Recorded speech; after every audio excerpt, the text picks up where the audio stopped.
Now that we talked about the social media evolution in the previous video, let's look at how social media acts as a marketing disruptor.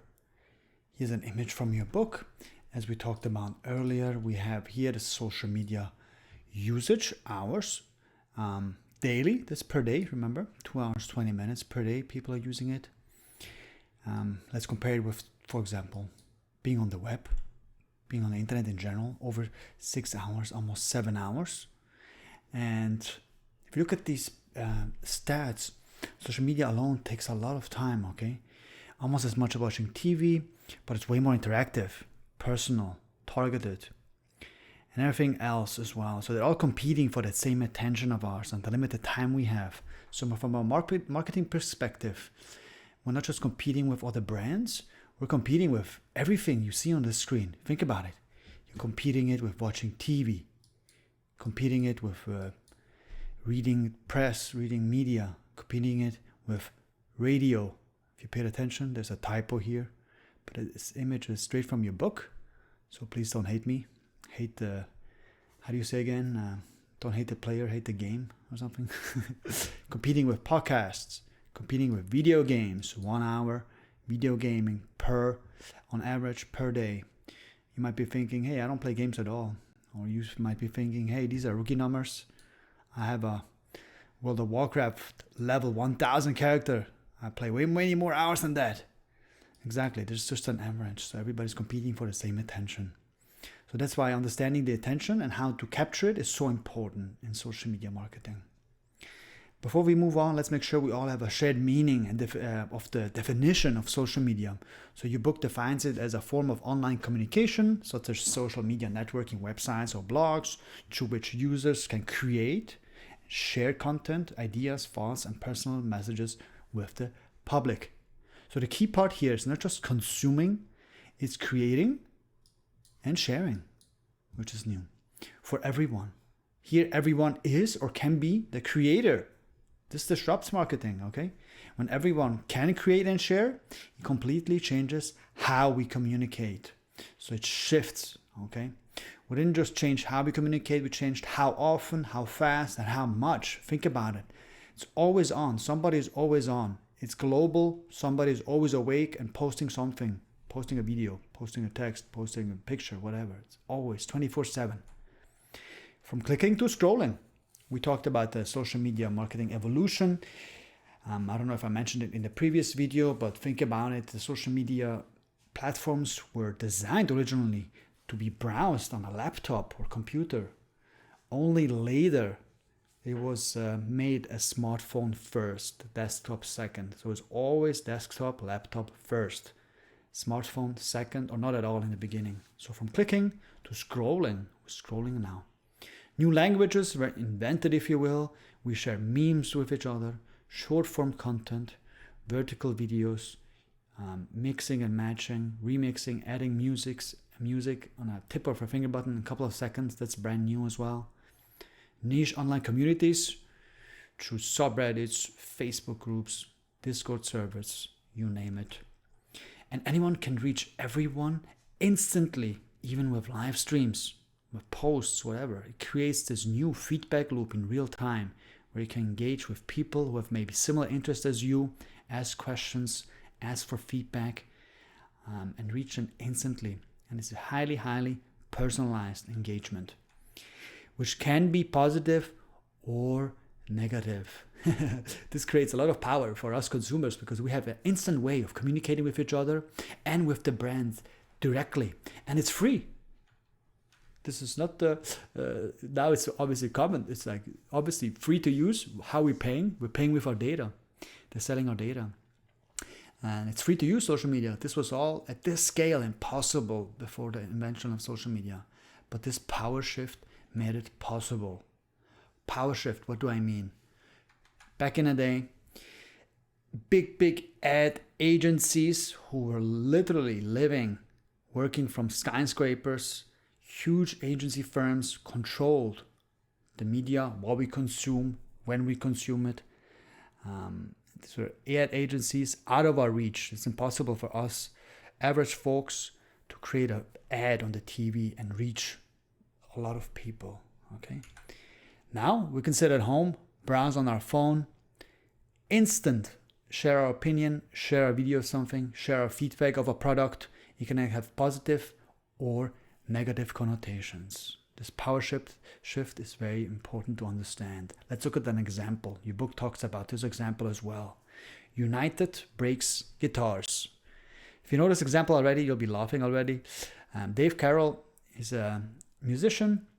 He was traveling with United Airline in, I think, 2008, end of 2008. And United Airline broke his $3,500 high-end Taylor guitar. The brand is called Taylor guitars. $3,500 guitars. 9 months long, he tried the customer service back and forth to resolve it. Unsuccessful. Then, what did he do? In July 6, 2009, he released a video called United Breaks Guitars. That was his last resort. He told the last customer service representative, you know what?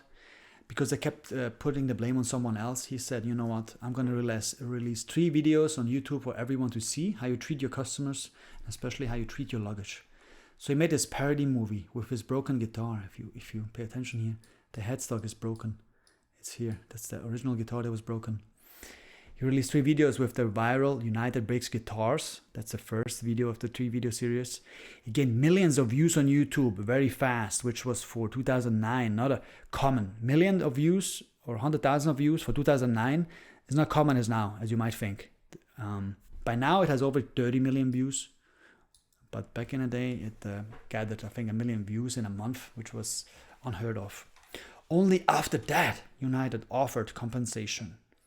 However, in the meantime, reputational damage is already done because people talked with each other. The comment section was full of experiences, similar experiences from other musicians, other people, other travelers, how United broke their guitars. Reputational damage is already done.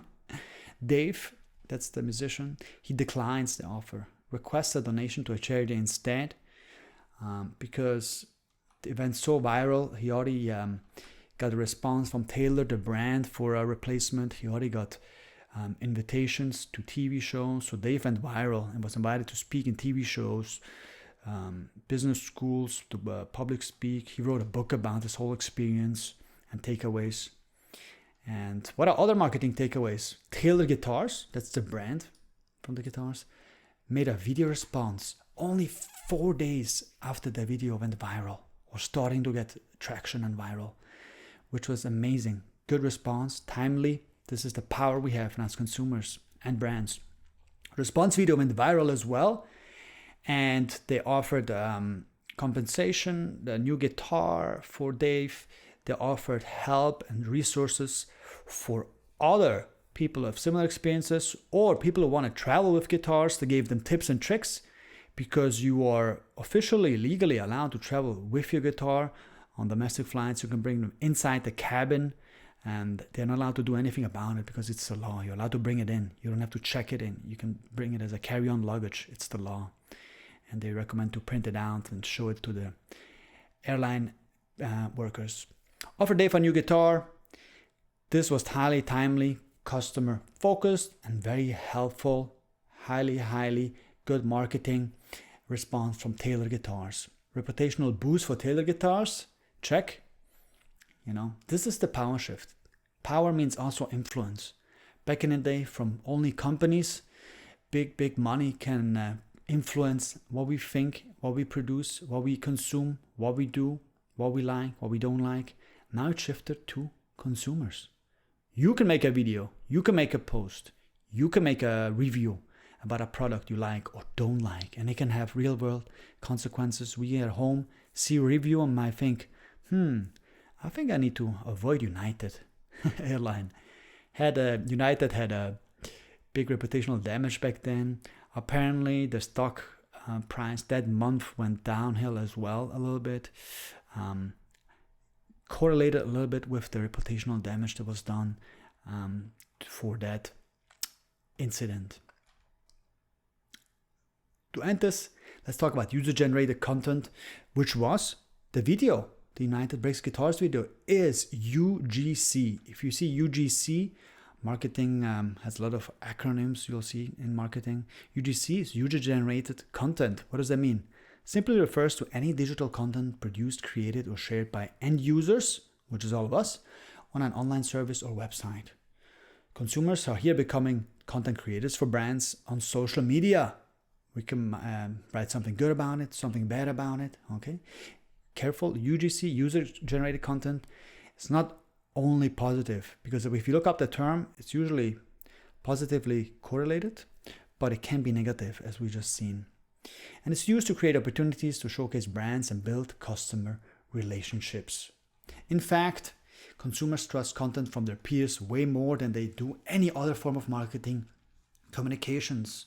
90% of brands, 90% of people, users, prefer brands to feature customer created content versus something they created, because they think, oh, it might be fake. I want to hear from the people who actually use the product, people who are credible and use it in the daily world.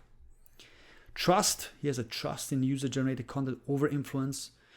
86% said trust brands more with user-generated content. So what does that mean for social media marketers? We cannot sleep on UGC. We should use it for our benefit. Brands do it already, or have done it already. One of the big ones, big example from your book as well. In 2006, Frito-Lay decided to leverage the power of UGC, crashed the Super Bowl contest. What was that? You can send your video, a 30-second Dorito commercial, and you can be maybe lucky to be aired on during Super Bowl break. Help grow the Doritos brand in dollars. Frito-Lay as a company was ranked number 1 in list of most effective Super Bowl ads between 2010 and 2015. This campaign lasted about 10 years. Lots of submissions, 32,000 submissions, total of $7 million in prize money. In 2020, they brought it back for Crash from Home. Because of COVID-19, people made their viral videos and sent it to them. They created from home. 2025, actually, they revived the contest for this year, and the winner received $1 million in prize money, plus their ad aired during the Super Bowl.